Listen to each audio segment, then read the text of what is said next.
কর্মযোগের অর্থ হলো কর্ম জগতের জন্য।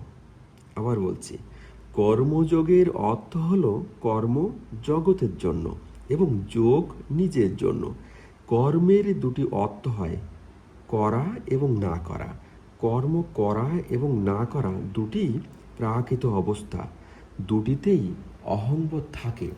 কর্ম করায় কার্যরূপে অহংবোধ থাকে এবং কর্ম না করায় থাকে কারণরূপে। যতক্ষণ অহংবোধ থাকে ততক্ষণ জগতের সাথে সম্পর্ক থাকে, এবং যতক্ষণ জগতের সাথে সম্পর্ক থাকে ততক্ষণ অহংবোধ থাকে। কিন্তু যোগ এই দুই অবস্থারই অতীত। সেই যোগ অনুভব করার জন্য অহংবোধ শূন্য হওয়া প্রয়োজন। অহং বর্জিত হওয়ার উপায় হলো কর্ম করা বা না করার সময় যোগে অবস্থান করা এবং যোগে অবস্থিত হয়ে কর্ম করা বা না করা। তাৎপর্য হলো এই যে কর্ম করা বা না করা এই দুই অবস্থাতেই যেন নির্লিপ্ততা বজায় থাকে। হরে কৃষ্ণ।